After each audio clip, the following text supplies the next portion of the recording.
चलो निकलो, निकलो, चलो चलो बाहर निकलो। हमारे मेहमान आए नहीं कि भिखारी पहले ही आ गए। चलो निकलो। सीमा, तुम पागल हो गई हो? ऐसे क्यों बोल रही हो? ये लोग बहुत शुभ होते हैं। माय फुट, शुभ होते हैं? तुम मुझे बताओगे शुभ क्या होता है, अशुभ क्या होता है? मनहूस लोग, निकलो यहाँ से।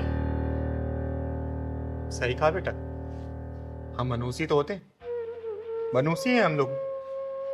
अरे जब पैदा होते हैं ना तो हॉस्पिटल वाले हमें मनुष्य बोलते हैं। जब हॉस्पिटल से घर आते हैं ना तो माँ बाप भाई बहन हमें मनुष्य बोलते हैं। जब बड़े होकर हम समाज में निकलते हैं ना तो समाज हमें मनुष्य बोलता है। मनुष्य थे हम लोग, तभी तो तुम हमसे इस तरीके से बात कर रही हो। मनुष्य हम लोग, मनुष्य। दीदी, आप परेशान मत हो, मैं इसके तरफ से माफी मांगता हूँ। दीदी, तुम क्यों माफी मांग रहे हो? ये क्या हमारे रिश्तेदार लगते हैं? इनसे इसी तरीके से बात किया जाता है। समझ में आई बात? तू अभी तक खड़ी है? चल निकल यहाँ से। चलो चलते हैं। नहीं पहलवान, किन्नरों की मर्यादा क्या होती है ना, आज ये चिंगारी इन लोगों को बता के जाएगी।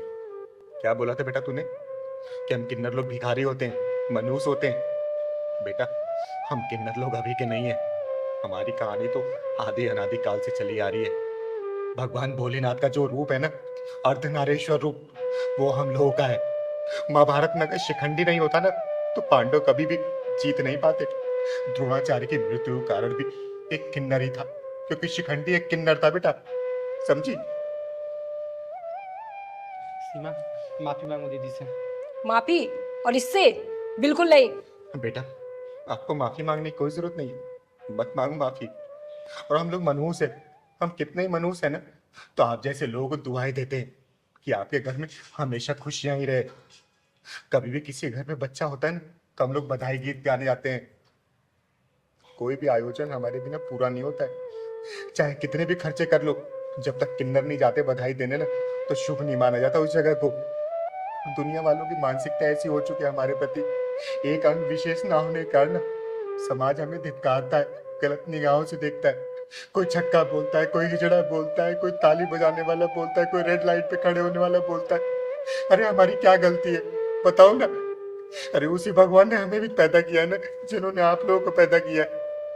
अरे आप लोग पास तो भगवान ने 2 हाथ 2 पैर सब कुछ दिया, हम लोग को ही बराबर दिया, सिर्फ एक अंग विशेष नहीं दिया। हमारी गलती है क्या? एक अंग विशेष ना होने का हमारे माँ बाप भी हमको छोड़ देते, उनको कोई मतलब नहीं होता कि उनका बच्चा कहाँ गया, जिंदा है या मर गया। समाज पे धक्के खा खा के हम लोग बड़े होते हैं, जीते हैं, पलते हैं। अरे मृत्यु अगर इतना आसान होता ना तो हम किन्नर लोग कब के मर चुके होते। लेकिन मैंने सुना है ना कि मृत्यु बड़ी डरावनी होती है, इसीलिए मरने का कोई भी सोच नहीं पाता। कोई अच्छा इंसान मिल जाता है ना, 2 पीठी बातें कर लेता है तो हम लोग फिर जी उठते और निकल पड़ते उसी समाज के लिए, दुआएं देने के लिए, उनके लिए अच्छा करने के लिए। अरे आप लोग हमें कुछ भी गलत बोलो, कितनी भी गालियां दो, लेकिन हम किन्नर लोग किसी को बद्दुआ नहीं देते।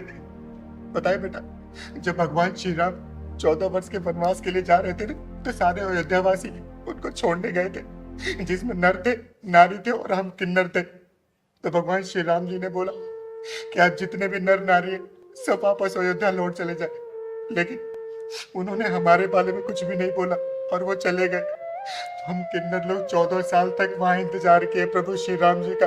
जब प्रभु श्री राम जी सीता जी को लेके वापस आ रहे थे ना तब तक हम लोग वहां पे थे। प्रभु श्री राम ने जब देखा तो उन्होंने पूछा आप लोग यहाँ क्या कर रहे?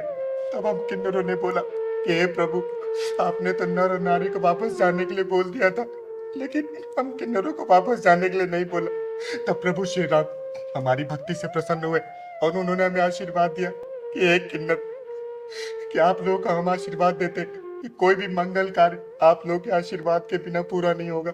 आप लोग किसी को भी आशीर्वाद देंगे ना तो बहुत फलेगा फूलेगा, इसलिए हम किन्नर इस धरती पे आए हैं ना तो हम अपने प्रभु श्री राम की बातें मानते।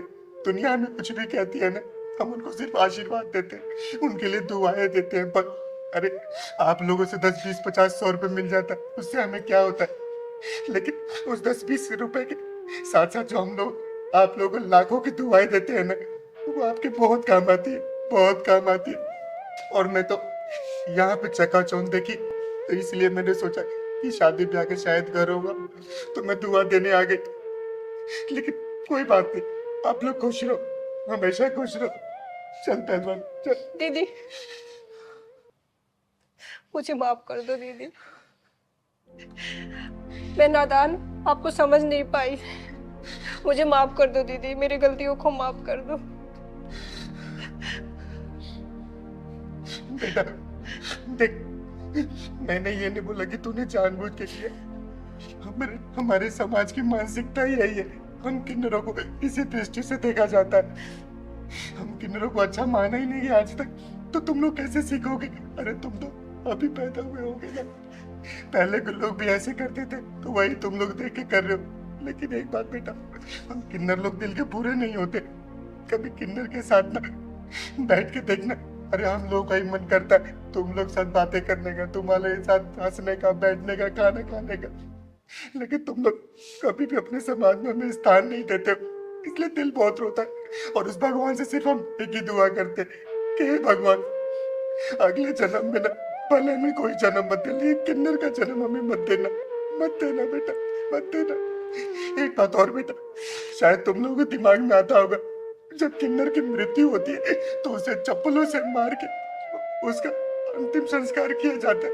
वो इसीलिए, हे भगवान, इसको अगले जन्म में कभी भी किन्नर का जन्म मत देना। दीदी चुप हो जाओ, यहाँ से चलते हैं। चल पर। दीदी दीदी मत जाओ ऐसे, और हमें माफ कर दो, हमसे बहुत बड़ी भूल हो गई। हमारे घर में मेहमान आए या ना आए, आप हमारे घर के अंदर चलो दीदी, ये हमारे लिए बहुत सौभाग्य की बात होगी, नहीं तो मुझे लगेगा कि आपने मुझे माफ नहीं किया। हाँ दीदी, इसको माफ कर दो, इसने जो किया वो नादानी में किया है। माफ कर दो चलो दीदी अंदर चलो।